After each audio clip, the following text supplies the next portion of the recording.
Ronald.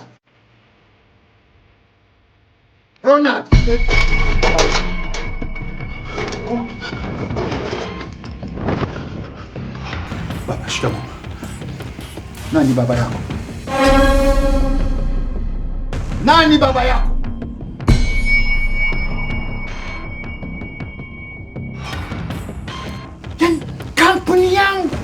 Kampuni yangu inaingia hasara. Wewe unastarehe tu hapa, halafu unadirika kuniita baba.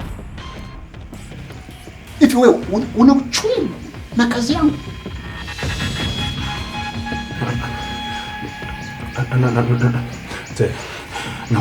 Naomba unisamehe sana, kuna matatizo kidogo niliyapata. Yale matatizo ya familia yako yanahusiana vipi? Yanahusiana vipi na kazi yangu? Yanahusiana vipi na kazi yangu? Mke wako akanyaga sasa hivi kwamba ndio umefika hapa nyumbani, alafu sasa hivi ulipovaa hivi ni dhahiri kwamba umefumaniwa na huyo uliyekuwa naye huko. Hapana baba, hapana baba, sijafumaniwa. Matatizo tu ya dunia, sijafumaniwa mzee wangu. Unaona jambo la kawaida sana. Oya, boss. Hizo issue za wanawake sisi boss tumeshamzoea. Kawaida sana kwake. Lakini ni mke wa mtu, amekamatwa na mke wa mtu. Na hapo mimi ndio huwa nashangaa sana na wake wengine. Unamkuta mwanamke kaolewa, anashindaje kutulia na mumewe ndani? Yeah. Lakini mimi wakati mwingine huwa nawalaumu sana hata wanaume wengine. Sawa bwana? Sawa. Unamkuta mwanaume anashindwa kumtimizia mwanamke wake mahitaji, hawapi pesa za matumizi nyumbani kwao za kutosha. Sawa? Ili kusudi mwanamke aache kuzurazua na wanaume kama kina Maganga. Kweli. Sahihi. Sawa? Yaani mimi nipo radhi nijinyime, nijibane, nisile kutwa nzima, nisibaki hata na shilingi 10, ili mradi tu mwanamke wangu nimtimize mahitaji yake yote ya ndani. Na hapo ndipo mwanamke hawezi kuingiwa na tamaa ndogo ndogo hizi. Kweli. Wewe sijui wewe unanielewa, sijui Boazi? Nakuelewa kaka. Nakuelewa vizuri. Yaani nakuelewa.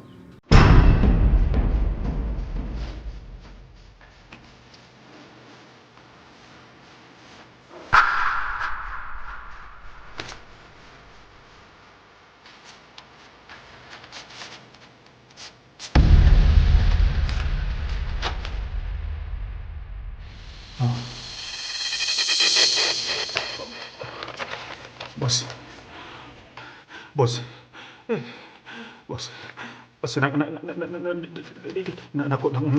Nakuomba unisamehe. Nakuomba unisamehe bosi, usinifukuze kazi. Nakuomba. Kuna wakati nimekufikiria, nikaona kwamba Adrian ni bora kuliko wewe. Hapana baba, hapana. Unajua mzee, Adrian ni mshirikina. Adrian ni mshirikina kabisa. Adrian anakuroga wewe, ananiroga mimi na anamroga Naomi. Mzee. Unajua mke wangu siku zani hawezi kuingiwa na tamaa ndogo ndogo hizi. Mara kina Maganga, mara kina nani? Hutomkuta. Kwa sababu namtimizia kila kitu, kila hitaji lake nampatia. Sahihi. Na hapo ndipo nyinyi wanaume wengine mnapofeli. Kina sisi hao. Hapo ndo mnapokosea. Mnaposhindwa kuwatimizia majukumu yao, ndipo unapokuta sasa wanaanza kuhangaika mara Maganga, mara nani. Hapo. Unanielewa sijui Boazi? Kaka nakuelewa. Yaani kusema ukweli nakuelewa. Unajua Boazi, natamani nipate nafasi ya kuwapa semina wanaume wenzangu. Unajua ndoa haina ugumu wote.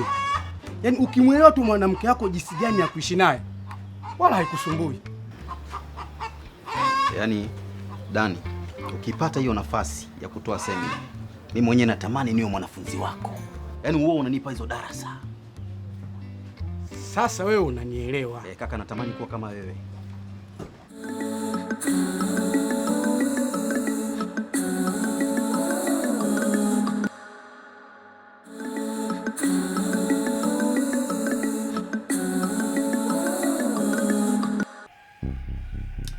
Adrian aliponieleza kwamba mimi naonyesha mapenzi kwako ili nikutoe kafara, hakika sikumwamini, lakini sasa naamini kwamba kumbe wewe kwenye akili yako unawasa mambo ya kishirikina. Baba, hapana. Mimi sijawahi kukaa na Adrian nikazungumza naye maneno. Sijawahi mzee wangu. Na wahi niongee hivyo. Sijawahi. Adrian ni mshirikina mzee.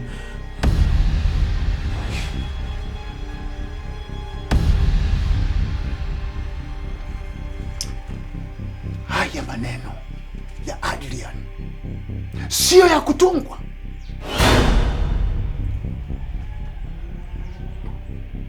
Kila wakati nilipokuambia uniite baba, niliona mashaka kwenye sura yako. Mashaka yalikuwepo kwenye sura yako.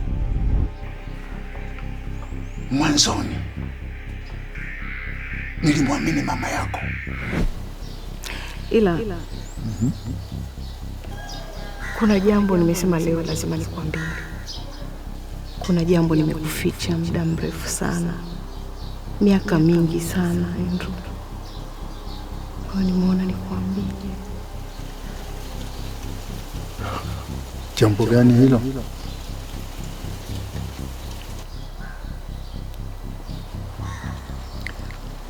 Ronald ni mtoto wako,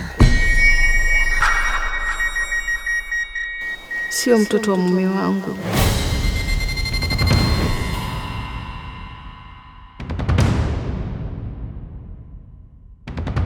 Lakini kadri siku zinavyokwenda, naona kabisa mama yako alinidanganya au alinichanganya na mwingine.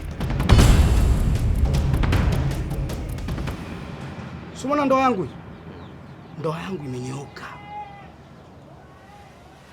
haina tatizo lolote. Sawa bwana Boazi.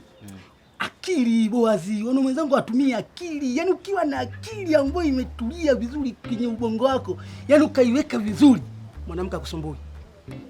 Asumbui. Akili kabisa. Akili mtu wangu. Bongo. Hawezi kuzidi mwanamke akili. Bongo Boazi. Wengi watumie akili. Yaani natamani wanaume wenzangu niwafundishe, niwape darasa liwakae. Yaani wawe kama mimi. Unaona mimi? Wawe kama mimi. Waige mfano wangu unavyoishi na mke wangu siku zote safi. Akili Boazi. Akili tu. Akili mtu wangu. Kabisa. Hivi shemeji bado anaenda kwenye ngoma? Hata jana alienda. Jana alienda kumbe? We. Kama kawaida. Kwa jana hapo nyumbani shemeji? Jana kwa kweli mke wangu hajalala nyumbani. Mpumbavu kama wewe hawezi akawa damu yangu kabisa. Afadhali hata ya Naomi. Mzee, yaani ina maana wewe ndo ambaye ulomzunguka marehemu baba yangu, si ndio?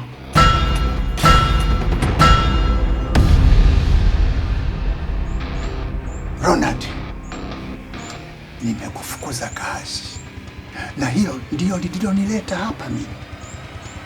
Mzee, usicheze na akili yangu. Usije ukacheza na akili yangu kabisa yani. Nitakuonyesha upande wangu wa pili jinsi ambavyo nilivyo. Iko hivi. Ina maana kumbe wewe ndio ambaye ulomzunguka rafiki yako, ukatembea na mke wake, afu nikaja nikapatikana mimi, si ndio? Kwa siku zote natafuta ukweli. Kumbe ukweli wewe ndio ambaye wewe ndio baba yangu mzazi, si ndio?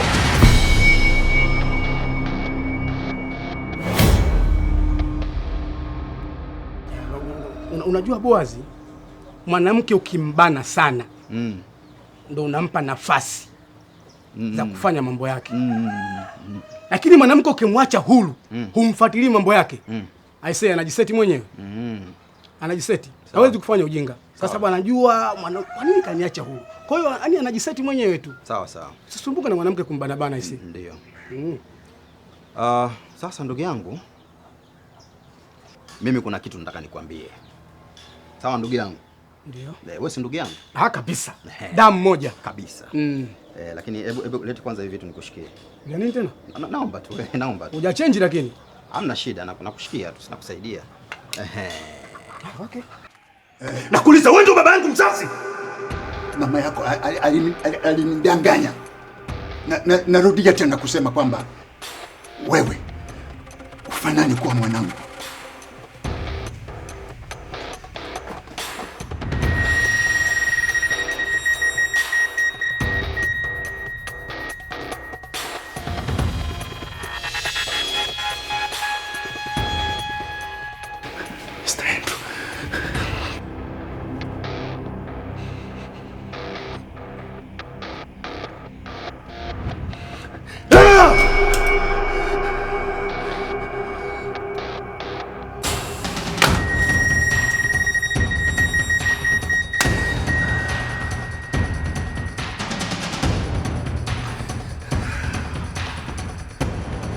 Hichi ambacho naenda kukuambia, unimind tukapigana, usinimind, hiyo ni juu yako. Lakini mimi siwezi nikaacha mshikaji wangu ufe wakati vitu naona ambavyo vinapoendelea. Nife? Utanielewa tu, utanielewa. Iko hivi, mwanamke aliyekamatwa naye bosi Maganga guest ni mkeo. Mkeo sikudhani ndo amekamatwa na bosi Maganga jana usiku. Ushanielewa eh? Na hapa walipo wanapambania kutoka huko. Sasa basi, huu ni ushauri wa mwisho na ushauri wa kirafiki kabisa. Mke wako isije akarudi nyumbani mzee mkashiriki tena bila kupima. Sawa sawa eh? Sije ukatuachia Idi bwana. Sisi bado tunataka umlee mtoto wako yule. Na wala sikufichi, mimi na mume wangu tuna VVU. Sasa kama unavitaka umletee mume wako ndani, haya uje uvichukue. Acha tamaa mwanamke.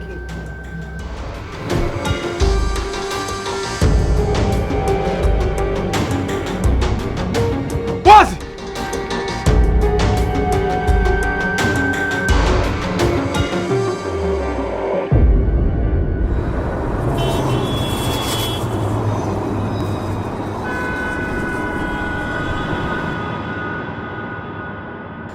Mnisamee kidogo wazee wangu. Leo nimechelewa kweli kutoka ofisini.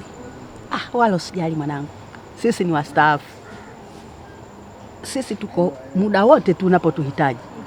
Unajua wakati naongea na wewe na kuomba uje tuonane, niliogopa kukuambia uje na baba, nikaona labda tutamsumbua. Lakini naona Mungu amesikia kilio changu na yeye amekuja. Karibu sana mtoto wetu. Asante. Sasa kusema ukweli kuhusu mimi na mume wangu naona tumefikia pagumu sana. Yaani naona kabisa mambo bado ni mazito. Ni kweli niliondoka hapa kwa nia ya kwenda kumsamehe na tuongee tuyamalize. Lakini sasa yaliyotokea ni mazito na makubwa zaidi. Naona mama, najua unakumbuka nilikusimulia kwenye simu. Ndio. Najua asubuhi ilipofika nikahisi labda atakuwa ameenda kwa wara wake, na kweli ndo huko alipokuwa ameenda.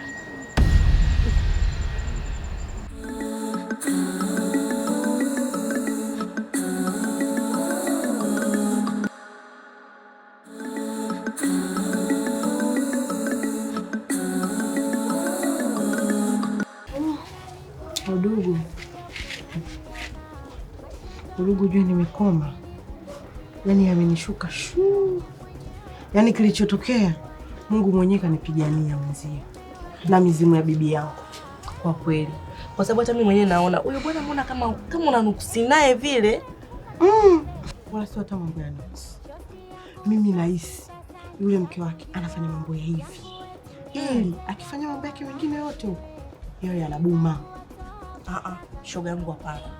Sio tu Mungu anakuepushia ukute ni yale maukimwi ndio Mungu anakuepushia nayo shoga yangu. Jamani, ndugu. Yaani hilo neno ukimwi limekukaa mdomoni. Yule bwana hana ukimwi ninavyokuambia. Hayo maneno ya kizushi tu, watu wanazusha, watu wanawivu, wakimwona mtu ana hela kidogo. Hana chochote, hata malaria hana. Haya. Huyo mkeo vipi alikuona? Shoga yangu, mkeo hajaniona. Mambo yote alishia kituone. Timbili zote zilizotokea wadogo zake yule Maganga, sijui ndo dada zake, wadogo zake mimi nahisi ndo alisimamia kila kitu. Kama atasikia maneno ya mkewe basi atakwenda chini, lakini hajashuhudia kitu chochote. Sasa hao dada zake hakuna anayekufahamu hata mmoja. Wapi? Hamna mtu ambaye mimi namfahamiana naye pale. Sura ngeni zile. Hata mimi mwenyewe alikuwa ananishangaa, hawanijui nimetokea dunia ipi. Ila shoga yangu, unajua unajiamini sana. Dunia haina siri siku zani. Bwana wewe, hamna kitu chochote kilichotokea. Yaani mimi mwenyewe bila hata kukuambia usingejua. Mdomo wangu tu, kwa sababu ndio udugu wangu, udugu ubani, ndio hivyo ninafusha. Mume huyo. Sikuzani, ulikuwa wapi? Kwa hiyo alipokwenda kwa Hawara ulimuona? Mume wangu yeye sikumuona, lakini nilimkuta yule Hawara yake amevaa ile t-shirt ambayo mimi nimemnunulia mume wangu kama zawadi. Sikiliza mwanangu, sisi ni watu wazima na tumepitia mambo mengi sana, na ndio maana tunakuwa watulivu sana pale inapokuja swala la kujali jambo. Lakini mama, wewe unajua yule Hawara nia yake ni kuharibu. Wewe ulijuaje kwamba ulipopiga hoja kusikia alichungulia akakujua ni wewe na akatafuta t-shirt inayofanania ili akukomoe? Lakini mama, hata hiyo t-shirt nayo nyumbani pia haipo. Mwanangu, mahawara wana akili sana, tena wana akili za kuharibu. Yaani tukisema tukae hapa halafu tujadili hii akili yake sijui ya tutajua lolote lililotokea kule. Ni kweli, lakini yani nina uhakika kabisa Ronald alilala kwa Doreen. Methi, hebu msimulie wewe kile kisa kilichotokea kwa Anthony. Mume wangu, nilikuwa wapi? Si umeniona nipo hapa ama? Nimekuuliza ulikuwa wapi? Nilikuwa ngomani. Ulikuwa ngomani? Ulikuwa ngomani wakati umekutwa guest na Maganga?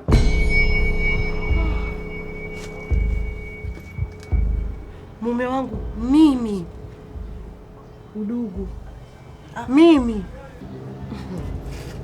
mume wangu, ili jambo tushoe kuongea mara 2 mara 3, tena tukiwa wawili tu. Usisikilize maneno ya watu mume wangu, la azizi nyonga mkaliaini.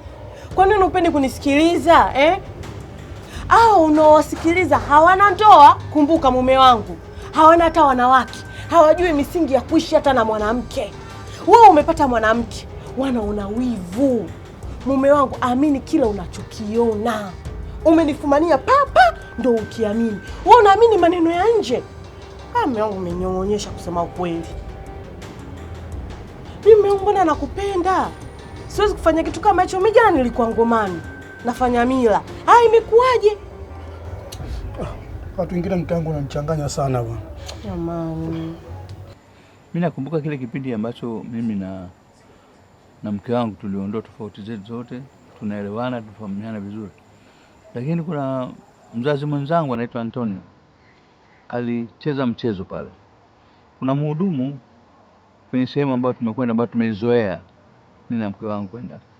Kuna mhudumu ambaye wakati tumekaa akawa anajaribu kuniwekea vitu mfukoni kwangu. Mke wangu akamgundua kwamba alikuwa ameweka condom pamoja na herini za kike. Tulipomuuliza akasema ametumwa na Antonio. Sasa swala ni kwamba mfano mke wangu hakugundua vile, akaja kaviona nyumbani, ingekuwa balaa na mbele. Unaona? Hao wanaokuchanganya ni wakina Boaz. hawana ndoa, hawajui chochote. Wewe unakuja unawaamini. Wale wanatakiwa walipuke na penzi letu sisi, mume wangu. Tuungane mimi na wewe. Tuwaonyeshe penzi letu lilivyokuwa shata. Mume wangu, mimi nakupikia mume wangu. Unakula vizuri, unakula mpaka unakula tena. Shida yako nini? Au unajua kama mimi nakupenda mume wangu? Najua kama nipenda. Hata mimi nakupenda sana mke wangu. Basi usisikilize ya watu la Azizi. Sasa wewe nenda kazini mume wangu. Mimi nipo hapa na kusubiri. Nenda kazini kafanye kazi zako, Mwenyezi Mungu atakusaidia, utarudi salama hapa, tutaendelea na maisha yetu. Asante. Sasa unaendaje jamani bila hata kunigea hela? Kidogo nataka kwa kidogo limekaza. Kwa hiyo kuna mbinu hizo za watu ambao walikuwa na uhusiano nao wakawa wanafanya mbinu ya kukuharibia tu. Kuharibia tu uhusiano wako na aliyekuwa wako. Mwanangu, usihukumu. Kwanza nenda katafute uthibitisho. Pengine ukimwelezea mumeo atakwambia ile t-shirt ilikuwa wapi na yeye alikuwa wapi. Baada hapo mtakaa, mtazungumza, yataisha.